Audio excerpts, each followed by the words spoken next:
Good morning सभी लोगों को। मैं डॉक्टर अवधेश यादव आज एक नई जो फिलोसफी की वीडियो श्रृंखला शुरू स्टार्ट किया था, उसके अंतर्गत मैंने 5-6 वीडियो कंप्लीट करवा दिया था। उसको आप लोग एक बार देखिए, उसके बाद ये वीडियो देखिए। इस वीडियो के अंतर्गत मैं बेसिक रूप से जो यूपीएससी है, बीपीएससी है, आरएएस है, जहाँ पे भी फिलोसफी ऑप्शनल के रूप में आता है, ठीक है, उसको कैसे आंसर को फॉर्मुलेट किया जाता है, कौन से सेगमेंट कहाँ डाला जाता है, उस चीज को बताऊंगा। ये बेसिकली जो बीए कर रहे हैं, एमए कर रहे हैं बच्चे, उन्हें इतने पढ़ने के बावजूद भी ये नहीं पता चलता है कि किस तरीके से आंसर को फॉर्मुलेट किया जाता है। तो इस वीडियो के अंतर्गत चारवाक की एपिस्टेमिनोलॉजी को मैं बेसिक रूप से पूरी डिटेल से डिस्कस करूंगा, जिससे आपका कंसेप्ट भी क्लियर हो जाए। मैं हमेशा कहता हूं कि जीतने वाले कोई अलग कार्य नहीं करते हैं, बल्कि हर कार्य को अलग अंदाज में करते हैं। 90% लोग फेल क्यों होते हैं, 10% ही लोग क्यों पास होते हैं किसी भी एग्जाम में? क्योंकि ये इनका काम करने की स्टाइल ही अलग होती है और कुछ नहीं होता है, ठीक है। ये हार्ड वर्क लोग करते हैं, और ये लोग स्मार्ट वर्क करते हैं। आज सफलता पाने के लिए स्मार्ट वर्क की जरूरत होती है। तो ये पूरी क्लास भी एक स्मार्ट तरीके से कि आपका कंसेप्ट विथ फैक्ट के साथ पूरी डिटेल से आ जाए। तो शुरू करते हैं। आप वीडियो को लाइक करें, शेयर करें और चैनल को सब्सक्राइब करना ना भूलें। अपना सुझाव जरूर दिया करें, उससे ना थोड़ा सा मुझे भी मोटिवेशन मिलती है और मैं आगे का काम अच्छा कर पाता हूँ, ठीक है। Introduction of Charvaka philosophy, theory of knowledge को मतलब जो मैंने बताया था स्टार्टिंग में कि फिलोसफी की 2 आंखें हैं, मेटाफिजिक्स और एपिस्टेमिनोलॉजी। तो मैंने आप लोगों को एक चीज बताया था कि इस एपिस्टेमिनोलॉजी को थ्योरी ऑफ नॉलेज कहते हैं और मेटाफिजिक्स को थ्योरी ऑफ रियलिटी कहते हैं। तो देखिए, किसी भी आंसर को फॉर्मुलेट करने से पहले इंट्रोडक्शन ऐसा होना चाहिए, जैसे आजकल वीडियो में टेलर जारी हो रहा है, तो उसी तरीके से ऐसा हो कि आदमी देख के ही खुश हो जाए कि बंदा अंदर बहुत ज्यादा मेहनत किया हुआ है। तो जैसे हम लोगों ने जानते हैं कि चारवाक फिलोसफी को लोकायत फिलोसफी कहा जाता है। और ये लोकायत क्यों फिलोसफी कहा जाता है, तो कल की वीडियो में आप देखें, बहुत अच्छे से बताया हूँ। भारत की प्राचीनतम फिलोसफी स्कूलों में से एक है। ये भौतिकतावाद और नास्तिकता को परिलक्षित करती है, ठीक है। ये 6th सेंचुरी बीसी के समय ये लगभग इसकी उत्पत्ति हुई थी। सामान्यतः ये षड दर्शन, जो दर्शन इंडियन फिलोसफी सिस्टम है, वो सबको क्रिटिसाइज करने के संदर्भ में आया था, ठीक है। इसका मेन चीज क्या है कि ये अनुभव की चीजों को, प्रैक्टिकल चीजों को ज्यादा तवज्जो देती है, और मेटाफिजिकल जो प्रॉब्लम्स है, मेटाफिजिकल चीजें हैं, उसको ये डिनाई करता है, रिजेक्ट कर देता है। जो सुपर नेचुरल चीजें हैं, ठीक है, उन चीजों को डिनाई करता है। स्कूल के बारे में ये कहा जाता है कि जो डायरेक्ट हमें दिखाई पड़ता है हमारे अनुभव से, वही ज्ञान का वास्तविक स्रोत हो सकता है, उसी के माध्यम से हम जानते हैं। बाकी उसके बाद जितने भी चीजें हैं उसका कोई महत्व नहीं है। जो हमें हमारे लिए इम्पोर्टेंट है वही गुड है, शुभ है। जो हमारे लिए सही नहीं है वो बैड है, अशुभ है। ये तरीके की चीजें हैं। चारवाक के इथिकल जो पॉइंट ऑफ व्यू, वो भौतिक सुखवाद को, बाह्य सुखवाद को मोटिवेट करता है। ये लाइनों को आपको अपने आंसर में फॉर्मुलेट करना होगा। ये इसका मेन लक्ष्य क्या है कि भौतिक आनंद को प्राप्त करना तथा रिलीजियस और मोरल जो सिद्धांत है उसको ये पूरी तरीके से डिनाई करता है। इसीलिए तो कहता है कि जब तक जियो सुख से जियो, चाहे उसके लिए किसी से घी उधार लेके घी पीने का हो तो पीजिए, ठीक है। ये कहने का मतलब ये पूरा इंट्रोडक्शन दमदार होना चाहिए। 5 से 7 लाइन में दमदार होना चाहिए कि आदमी एक बार में चिपक जाए। देखिए, मैंने 5 से 7 लाइन में ही आपको एक बार में वो किया है कि इसके बाद आपको ना पूरी की पूरी आगे क्या एक्सप्लेन करने वाले हैं, वो पूरी की चीजें यहाँ पे है। जो पढ़ने वाले विद्यार्थी होंगे, देखो सफल यूट्यूब पर करीबन हजारों चारवाक फिलोसफी की पढ़ी है, लेकिन एग्जाम पॉइंट ऑफ व्यू से देखो कभी भी टाइम में पढ़ोगे 10 मिनट में चारवाक फिलोसफी तो 10 मिनट के ही लायक जानोगे।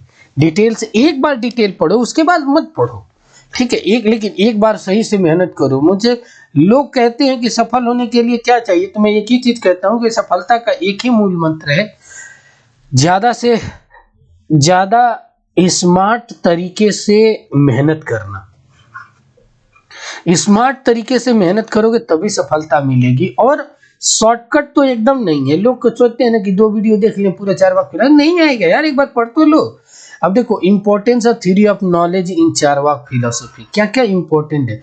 Theory of knowledge and epistemology Charvaka philosophy का सेंटर पॉइंट है, सेंटर पॉइंट ही चारवाक फिलोसफी के, क्योंकि ये प्रत्यक्ष की चीजों को देखता है, और जो डायरेक्ट जिस चीजों का हम महसूस करते हैं वो उसी विषय वस्तुओं को मानता है, बाकी इंटरनल वर्ल्ड की चीजों को वो डिनाई कर देता है, जिसका हम सेंस ऑफ ऑर्गन से, पंच इंद्रियों के माध्यम से अनुभव नहीं कर सकते हैं, उसको वो पूरी तरीके से डिनाई करता है। मैंने पिछले वीडियो में बताया है कि इंडियन फिलोसफी में 6 स्रोत हैं जिसके आधार पर वैलिड नॉलेज पाया जाता है। तो कौन कौन से हैं, वीडियो को देखें, आपको समझ में आ जाएगा।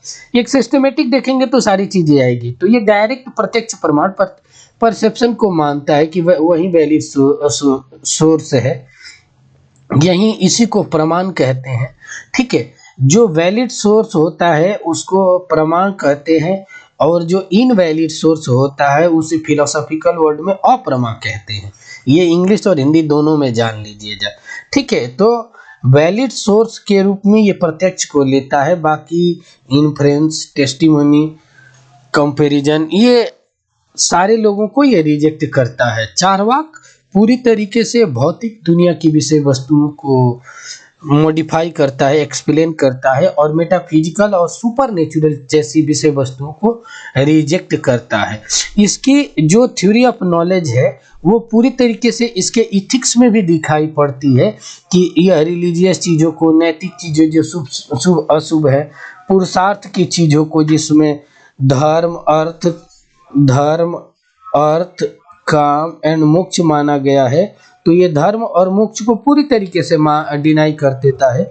जबकि इंडियन फिलोसफी का जो टारगेट है सारे स्कूल का, चारवाक को छोड़ दिया तो सारे का लिबरेशन ही अंतिम सत्य है, मोक्ष ही जीवन का अंतिम सत्य के रूप में होता है। Epistemological stance of Charvaka has influence modern Indian thoughts.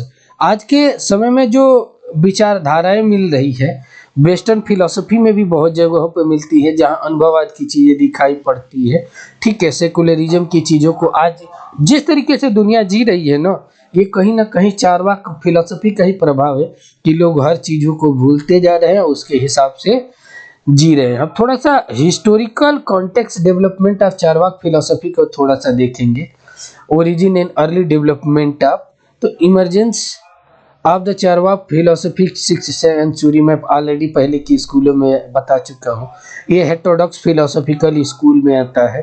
Heterodox philosophical school वो होता है सामान्यतः जो वेदों को नहीं मानता है, वेद को एक्सेप्ट नहीं करता है, गॉड को एक्सेप्ट नहीं करता है, वैदिक रिचुअल कंसेप्ट को एक्सेप्ट नहीं करता है, जिसमें 3 फिलोसफी है, 3 स्कूल आते हैं, JCB। जे से जैन, सी से चारवाक जो पढ़ रहे हैं, बौद्ध से बौद्ध, यही आते हैं स्कूल। लेकिन उसके बावजूद भी ये पूरी तरीके से ये वाला चारवाक अलग है। इन दोनों में बहुत सी सिमिलरिटियाँ दिखाई देती है, लेकिन इसमें एकदम पूरी की पूरी तरीके से अलग दिखाई पड़ता है, ठीक है। मटेरियलिस्टिक, ट्रेडिशनल, ये सारी चीज़ें मैं बता चुका हूँ। एक बार फिर से पढ़ना चाहते हैं तो आप पढ़ सकते हैं। The name after the founder Charvaka is also known as Lokayata. क्यों कहा जाता है? Earliest text associated with Charvaka philosophy are now lost. इस समय इनका चारवाक का कोई भी ग्रंथ नहीं है, बस उसको जला दिया गया। इसलिए क्योंकि ये पूरी की पूरी इंडियन कल्चर की चीज़ों को, इंडियन फिलोसफी को ये पूरी तरीके से डिनाई करता था। चारवाक फिलॉसफी मौर्य समय में थोड़ा सा अच्छे समय में बढ़ी और उसके बाद गुप्ता डायनेस्टी में ये पूरी तरीके से क्या हुई, डिक्लाइन हुई, क्योंकि इस दौरान पूरी की पूरी चीजें हिंदू विचारधाराओं का बढ़ावा हुआ था। अब कुछ की फिगर्स एंड देयर कंट्रीब्यूशन की कुछ लोगों फिलोसोफर थे जिनका इसमें योगदान रहा है। तो चारवाक में पहले क्या है कि चारवाक स्कूल को लोकायत फिलोसफी कहते हैं। जो इसके मेन लिटरेचर है उसे बृहस्पति सूत्र कहते हैं। ठीक है, ये भौतिक सुखवाद पर आधारित है। ठीक है, बृहस्पति क्या है, other important figure of Charvaka philosophy often created the development of school epistemological theory, emphasize the importance of perception as the only valid source of knowledge। ठीक है, अजीत का संबली। ठीक है, ये सारी चीजें मैं ऑलरेडी बता चुका हूँ। ठीक है, आप लोग एक बार देख लीजिएगा जो भी आपके काम की चीजें हों। मेरे को उम्मीद है कि पिछली वीडियो आप देखेंगे तो ये सारी चीजें मिल जाएगी। मेरे को बस ये था कि किस तरीके से आंसर फॉर्मुलेट किया जाए वो भी बताने की जरूरत है। influence the Indian philosophical thought।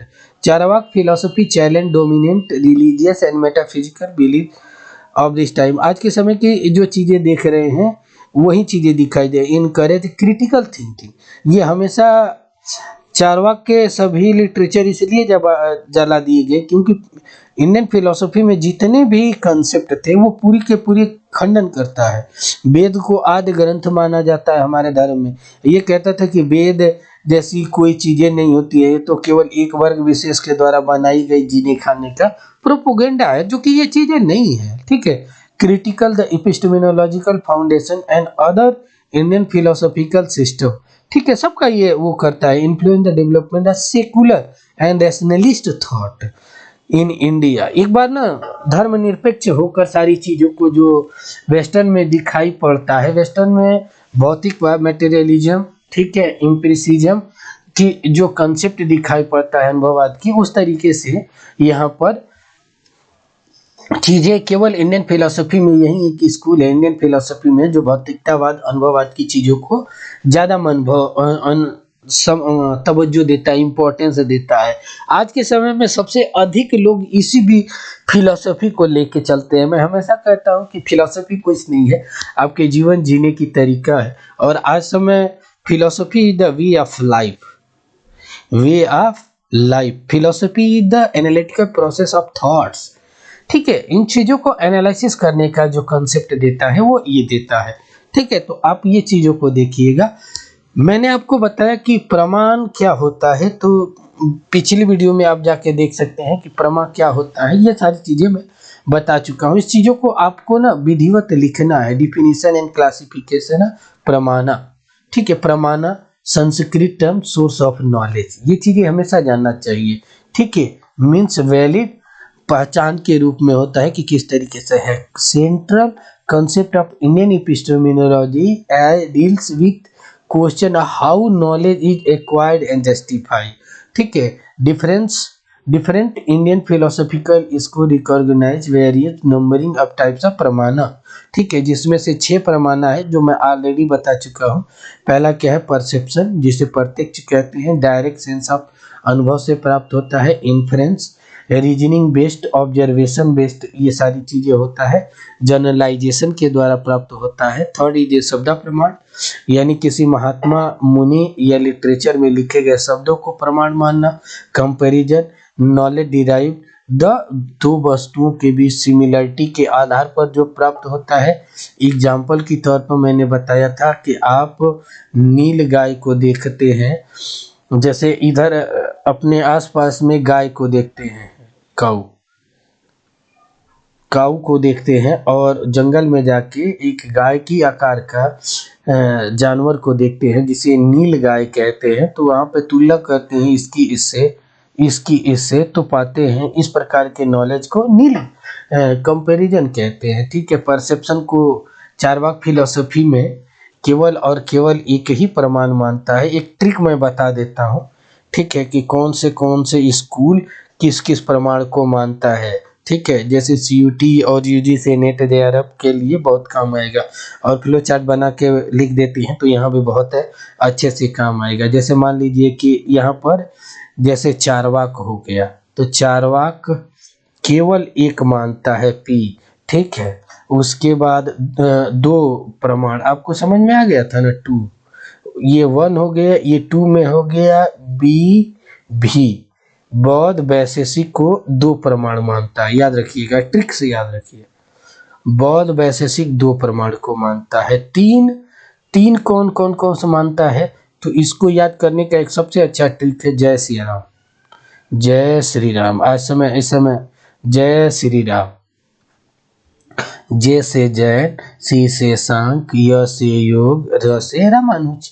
जय श्री राम में ये 3 है, ठीक है। ये मेरे क्लास के बच्चों ने ये नाम सुझाया था, ठीक है। उसके बाद 4 प्रमाण में न्याय फिलॉसफी इसको मानती है। बाकी में 5 और 6 मीमांसा और वेदांत मानते हैं। मीमांसा के 2 बताया था, जब पढ़ाएंगे तो बताएंगे, कुमारिल भट्ट और प्रभाकर मीमांसा। इसको इस फ्लो चार्ट को बना देते हैं तो ऑटोमेटिक मार्क्स बढ़ जाते हैं, ठीक है। तो इस तरीके से हमें करना है। चारवाक फिलॉसफी परसेप्शन को वैल्यू सोर्स मानता है, ठीक है। प्राइमरी सेंस ऑफ ऑर्गन, जो मैंने बताया था कि नॉलेज 2 प्रकार की आता है। जैसे ये कोई वस्तु है, इसको देखने का काम हमारी आंखें करती हैं। ये आंखें हैं, ये इसको देख रही हैं। यहाँ से जो भी मैटर जा रहा है वहाँ, यहाँ पे मन है, इसका इसके पास डेटा जाता है, ये एनालिसिस करता है और फिर पूरा माइंड के द्वारा फिट किया जाता है। ये भौतिकतावाद की चीज़ों पर आधारित है। तो इसको देखें, रिजेक्शन ऑफ अनुमान, ये अनुमान को, शब्द प्रमाण को और उपमान को कैसे ये क्रिटिसाइज करता है, ठीक है। Charvaka philosophy criticise relevance, inference, testimony and comparison source of knowledge. ये कहता है कि ये तीनों के तीनों इनवैलिड रिसोर्स में है। इसको वैलिड रिसोर्स के अंतर्गत मानता है, ठीक है। इन्फ्रेंस के बाद में क्या कहता है कि जब हम किसी विषय वस्तु को जनरलाइज करते हैं तो ये जरूरी नहीं है कि हमारा जो अनुमान है वो सही हो। कि जैसे कहते हैं कि सभी मनुष्य मरणशील है, तो हम कुछ पीछे की चीज़ें देखे हैं, अब के समय देखते हैं, क्या पता आगे कुछ हो जाए। एग्जाम्पल के तौर पर कभी दुनिया ने सोचा नहीं था। आज लोग कहते थे कि हमने इन टेक्नोलॉजी में इतना आगे हो गए हैं कि कुछ भी कर सकते हैं, लेकिन कहीं ना कहीं आपको कोरोना ने ये दिखा दिया कि हम अभी भी हर प्रकृति के आगे नतमस्तक हैं। तो कोई भी चीज़ें हम परफेक्ट नहीं हो सकता है, ठीक है। Inference can not be provided a certain knowledge, ठीक है, आज ऑलवेज सब्जेक्ट डाउट है रिजर्वेशन। अब एक एग्जांपल से और समझ लें, यदि कोई कहता है कि जैसे सड़क पे पानी गिरा है, ठीक है, ये सड़क पे पानी गिरा है, तो लोग कहते हैं कि यहाँ पे खूब बारिश हुई है। जरूरी थोड़े नहीं है। जैसे आप अनुमान जनरलाइजेशन तो यही करते हैं ना कि जहाँ पानी गिला है उसको हम कहते हैं कि बारिश हुई है। जरूरी ये भी हो सकता है कि यहाँ पर कोई पानी डाल के भी गया हो। तो ये चीज़ों को कहते हैं, ये कहते हैं शब्द प्रमाण के मतलब कि कोई ज़रूरी नहीं है कि जो बात आज से 800 साल पहले कही गई है वो आज भी सही हो। क्योंकि वो कोई भी लिटरेचर, कोई भी स्क्रिप्चर टाइम और ड्यूरेशन के हिसाब से बनाए जाते हैं। उन चीज़ों को इन्वेस्टिगेशन के लिए बनाए जाते हैं, उस समय वैलिड होते हैं। ये जरूरी नहीं कि हर समय वो वैलिड ही रहे, इसलिए उनको वैलिड प्रमाण मानना गलत हो जाएगा, ठीक है। जैसे कोई बाबा, जैसे साइंस कहता है कि हम परफेक्ट नॉलेज देते हैं, लेकिन बहुत से चीज़ें साइंस की थ्योरी अपनी ही अगली थ्योरी पिछली थ्योरी को क्रिटिसाइज करती है, एक्सेप्ट नहीं करती है, ठीक है। तो इस तरीके की चीज़ें दिखती है। तो कोई ज़रूरी नहीं है कि कोई महात्मा या कोई ज्ञानी व्यक्ति कोई शब्द कहता है तो वो गलत नहीं होगा। हो सकता है 200 साल 400 साल बाद जाकर वो गलत हो जाए, क्योंकि नई नई इन्वेंशन होती है, नई नई खोज होती है। तो ज़रूरी थोड़ी नहीं कि आज मनुष्य मर रहा है तो 1000 साल बाद भी मरेगा, ये जरूरी नहीं है। हो सकता है कि कुछ ऐसी चीज़ें हो जो हमारी सेल नष्ट ही न हो, हम मरे ही न। तो ये सारी चीजें हैं कि हम नहीं मान सकते हैं। कंपैरिजन की चीजों में कहता है कि ये भी इनवैलिड रिसोर्स का साधन है, क्योंकि हम जब किसी दूसरी चीजों पर डिपेंडेंट होते हैं तो कभी कभी गर्मी के दिनों में आप देखे होंगे सड़क पर चल रहे हैं तो कुछ दूर बाद लगता है कि पानी है, ठीक है, हमारी आंखों के सामने दिख रहा है, चमकता है ऐसे कि पानी है, तो हम उसकी तुलना करते हैं कि पानी इसी तरीके से चमकता है। तो जरूरी नहीं जब वहां पे जाके देखते हैं तो सूखा होता है, तो कोई जरूरी नहीं, थोड़े नहीं कि हम जो देख रहे हैं कंपैरिजन कर रहे हैं वो सही ही हो, ठीक है। तो ये पूरी की पूरी की चीजें हैं, ये इन क्रिटिसाइज करता है epistemological foundation of Charvaka direct realism की चीजों पर बेस्ड है। अब हम आगे की चीजों में भी थोड़ा बहुत देखने का प्रयास करेंगे कि आखिर क्या क्या चीजें हैं। जैसे डायरेक्ट रियलाइज जो चीजें होती है, जो अनुभव के द्वारा एम्पिरिकल अप्रोच के आधार पर डिफाइन होती है, उसी को वैलिड माना जाता है। यहाँ पे देखिए लिखता है डायरेक्ट रियलिज्म, ठीक है, Charvaka epistemology stands the external world exist independently of our perception and can be known through direct sensory experience, ठीक है। ये एम्पिरिसिज्म अनुभववाद की चीजों पर आधारित है। इसकी तुलना वेस्टर्न फिलोसफी में LBH से करते हैं, LBH से, लाक बर्कले ह्यूम, ये कोड वर्ड है हर चीजों को याद करने का, ठीक है। उसके बाद आता है कि देखिए यहाँ पर लिखा हुआ है कि चार्वाक का कमिटमेंट टू डायरेक्ट रियलिज्म, ठीक है, एम्पिरिकल जो अनुभविक चीजों है उस पर यह आधारित है। ये पूरा का पूरा स्कूल ही इसकी ऑब्जर्वेशन पर करता है, बाकी फिनोमिना को ये लोग पूरी तरीके से मेटाफिजिकल चीजों को डिनाई करते हैं। एपिस्टेमोलॉजी की वेस्टर्न में देखिए ये पूरा लॉक बर्कले ह्यूम, ये मैंने बताया था ना कि इसको याद करने का एक ही तरीका है LBH। और एक चीज जान लीजिए, जब आप इंडियन फिलोसफी की वेस्टर्न फिलोसफी से कंपेयरिंग करके लिखते हैं तो ऑटोमेटिक आपसे 2 4 5 नंबर मार्क्स ऑटोमेटिक बढ़ जाता है, क्योंकि लोगों को समझ में आ जाता है कि लड़के की जबरदस्त पकड़ है इंडियन और वेस्टर्न दोनों फिलोसफी पर। अब ये मेटाफिजिकल चीज़ों को कैसे, सुपर नेचुरल चीज़ों को कैसे क्रिटिसाइज करते हैं, तो वहाँ पर कहते हैं कि हम इन चीज़ों का जो भी मेटाफिजिकल प्रॉब्लम है, सामान्यतः जनरली मेटाफिजिकल प्रॉब्लम के अंतर्गत गॉड, जो भगवान को आपने कोई नहीं देखा है, ना हमने देखा है ना आत्मा किसी ने देखा है। सोल, आत्मा को, आत्मा कैसी है, गोरी है, काली है, लंबी है, लूली है, लंगड़ी है, कोई नहीं देखा। शरीर के किस पोर्शन में रहती है कोई नहीं जानता है, तो हम क्यों माने, ठीक है। उसके बाद कहा जा रहा है नेचर गोरी है, काली है, मोटी है, कैसी है, कोई नहीं देखा जा सकता है, तो इन चीजों को कहते हैं कि नहीं होती है, ठीक है। Charvaka also criticise the concept of soul, आत्मा, ठीक है, लॉ ऑफ कर्मा, यहाँ तक कि कर्मा, थ्योरी ऑफ कर्मा को, जेसीबी की एक खासियत होती है, जेसीबी की खासियत होती है कि जैन और बौद्ध तो थ्योरी ऑफ कर्मा को मानते हैं, लेकिन ये फिलॉसफी एक पूरी तरीके से डिनाई करती है। तो सीधा कहती है कि कर्म करने की जरूरत नहीं है, किसी से भी उधार लेके भी जिंदगी जीना है तो उधार लेके जियो, मरने के बाद कुछ नहीं होता है। शुभ अशुभ ये केवल एक वर्ग विशेष का बनाया हुआ चीजें हैं, ठीक है, इस तरीके की चीजें नहीं होती है। देखिए जैसे इसके क्रिटिसाइज में सांख्य फिलोसफी का कुछ एविडेंस है, school of extend the other philosophical system that really on metaphysical assumption that existence universal self Brahma, ठीक है। जैसे अद्वैत वेदांत आत्मा को ब्रह्म, अहम ब्रह्मास्मि के यूनिवर्स कहते हैं कि संपूर्ण ब्रह्मांड ब्रह्म ने बनाया है, अद्वैत वेदांत में कहा गया है। जबकि सांख्य कहता है कि पुरुष और प्रकृति बनाई है, पुरुष और प्रकृति के द्वारा बनाई है। ये कहता है कि ये चीजें है ही नहीं, ये तो 4-5 महाभूतों में से ये 4 महाभूतों को मानता है, और ये इन्हीं के आपस में अपने आप जुड़ने के कारण ये नेचर का बनी है, इसीलिए इसके सिद्धांत को स्वभाववाद कहा जाता है, स्वभाववाद के रूप में जाना जाता है। ये क्रिटिकल अप्रोच आपको लिखना जरूरी है, तभी जाके आपको सारी चीजें मिलेगी।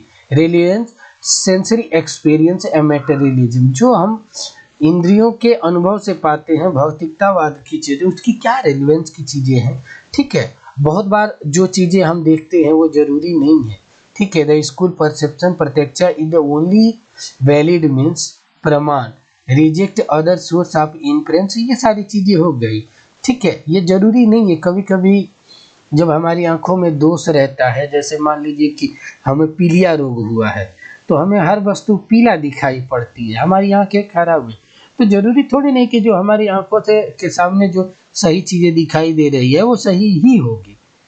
जैसे हमें जो लैपटॉप दिखाई दे रहा है, मेरी आंख खराब है तो हमें लैपटॉप की चीजें नहीं पता है, तो हम कैसे मान लें कि ये चीजें हैं। Charvaka materialism reflect the denial of existence in immortal entries such as the soul, god and other transcendent being. ये चीज़ों को मैं पहले बता चुका हूँ। ये मैटेरियलिस्टिक स्टैंड को ही इम्प्लीमेंट करने का काम न केवल एपिस्टेमिनोलॉजी में बल्कि इथिक्स में भी करता है। जीवन का एक ही पुरुषार्थ है आनंद को प्राप्त करना, ठीक है। जितने भी धार्मिक नियम हैं, जितने भी इथिकल नियम है, सबको खत्म करो, कोई होता नहीं है, ठीक है। इसके क्रिटिसाइज में, इस फिलॉसफी के क्रिटिसाइज में इंडियन फिलॉसफी के कुछ स्कूल खड़े हुए थे, जिसमें न्याय, वैशेषिक, सांख्य, मीमांसा फिलॉसफी इसकी एपिस्टेमिनोलॉजी की धज्जियां उड़ाती है। न्याय फिलॉसफी क्या कहती है, इन चीज़ों को लिखना है, ठीक है। न्याय इंडियन फिलॉसफी पूरी तरीके से इस फिलॉसफी की जो एपिस्टेमिनोलॉजी है वो लॉजिकल पर आधारित है, इसीलिए इसका एक नाम ही है, तर्क शास्त्र भी कहा जाता है, न्याय शास्त्र भी कहा जाता है, ठीक है। Emphasise use logical reasoning debate के आधार पर कहता है कि एक्सेप्ट प्रमाण, परसेप्शन, इन्फरेंस, कंपैरिजन, टेस्टिमनी, ये 4 प्रमाण को मानता है, ठीक है। ये एक प्रमाण को मानने से इनकार करता है।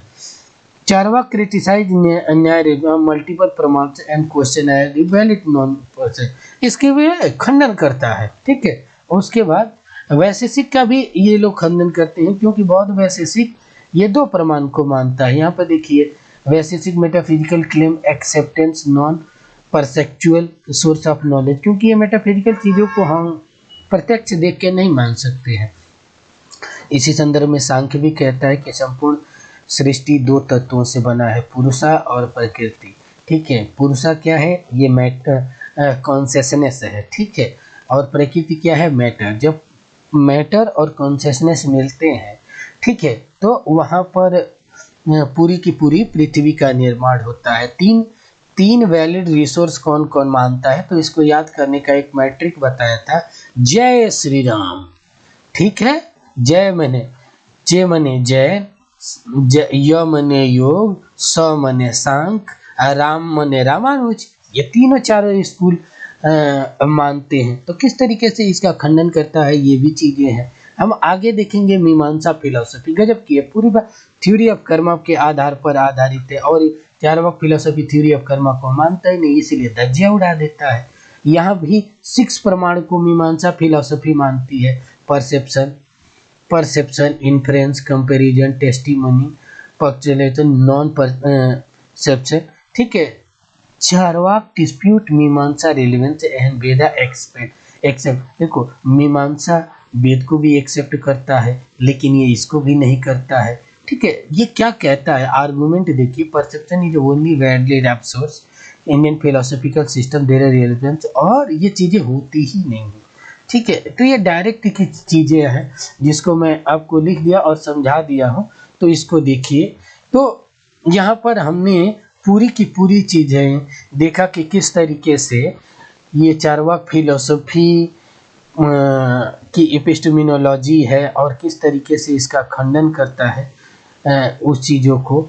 इथिकल बैकग्राउंड की बातें जब हम करेंगे तो इसके अंतर्गत वो चीज़ें देखेंगे कि हेडोनिज्म और भौतिक पुरुषार्थ आनंद को किस तरीके से प्राप्त किया जाता है, रिलीजियस और मोरल चीज़ों को किस तरीके से किया जाता है, आज चार्वाक फिलॉसफी की स्ट्रेंथ क्या है, ठीक है, और इसकी वीकनेस क्या है, कि कोई ज़रूरी नहीं है कि जो भी हम देखते हैं वो सही हो। तो ये पूरा का पूरा सोर्स है जिसके आधार पर हम एक पूरा डेवलप किए हैं। तो आज की वीडियो श्रृंखला के अंतर्गत हमने थ्योरी ऑफ एपिस्टेमिनोलॉजी पढ़ा, थ्योरी ऑफ नॉलेज पढ़ा, और किस तरीके से क्या क्या इम्पोर्टेंट है वीडियो को ज़्यादा से ज़्यादा लाइक करें, शेयर करें और अपना कमेंट सेक्शन में ना जितना अच्छे से कमेंट करेंगे मुझे आपके चीज़ें मिलेगी और मैं वादा कर रहा हूँ आप इसको PYQ भी सॉल्व कराऊंगा। लेकिन मैं हमेशा कहता हूँ कि पढ़ाई कंसेप्ट विथ फैक्ट करो। मैं 90% लोगों मैं लगभग 5-6 हज़ार से ऊपर अपनी लाइफ में 10,000 से ऊपर लोगों को पढ़ा चुका हूँ, लेकिन मैं देखता हूँ कि उसमें से केवल मात्र 2% ही लोग सफल होते हैं। रीजन क्या है कि सबको एक ही विधि लगी है। सर कोई शॉर्टकट, लोग कहते हैं सर कोई शॉर्टकट बता दीजिए जल्दी से हम JRF निकालें। घंटा निकालोगे? जब तक तुमको कंसेप्ट ही क्लियर नहीं रहेगा सपोज दैट निकाल ले तो ये एग्जाम ही आपको पढ़ के पढ़ाने की है। मैं हमेशा कहता हूं कि पढ़ाई आप कंसेप्ट विथ फैक्ट चलो। लोग आज क्या लगे हैं कि 4 चीज पढ़ने हो जाएगा और एक यूट्यूब की बेड़ा गर्क किया है PYQ का। ये इतने PYQ का, अबे PYQ से देखो फैक्ट से कंसेप्ट कभी नहीं बनेगा, फैक्ट से कंसेप्ट कभी नहीं बनेगा, लेकिन कंसेप्ट से फैक्ट का हजारों बन सकता है। और हमें एक मतलब फैक्ट याद करने का 1,000 1 लाख याद कर लिया, 1 महीना बाद भूल जाओगे, लेकिन आप ये 100 कंसेप्ट में 10 लाख फैक्चुअल चीज़ों को मर्ज कर सकते हो। तो इसीलिए कहता हूँ कि in modern time it is necessary things to develop your mindset, not hard work but also smart work. Smart work will be decided your selection ratio, not hard work.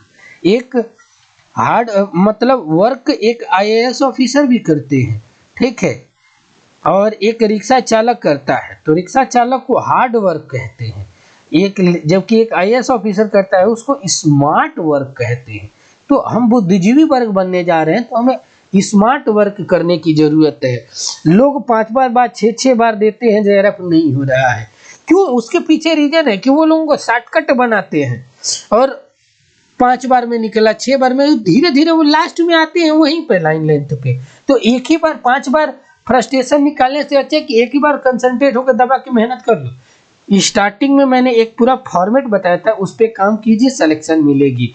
तो इस वीडियो श्रृंखला के अंतर्गत यहीं तक। आप सभी लोगों को बहुत बहुत धन्यवाद। Thank you so much. Video को लाइक करें, चैनल को सब्सक्राइब करें और अपना कमेंट जरूर बताएं कि कैसा समझ में आया, नहीं आया, आप लोगों को क्या क्या दिक्कत है। Thank you.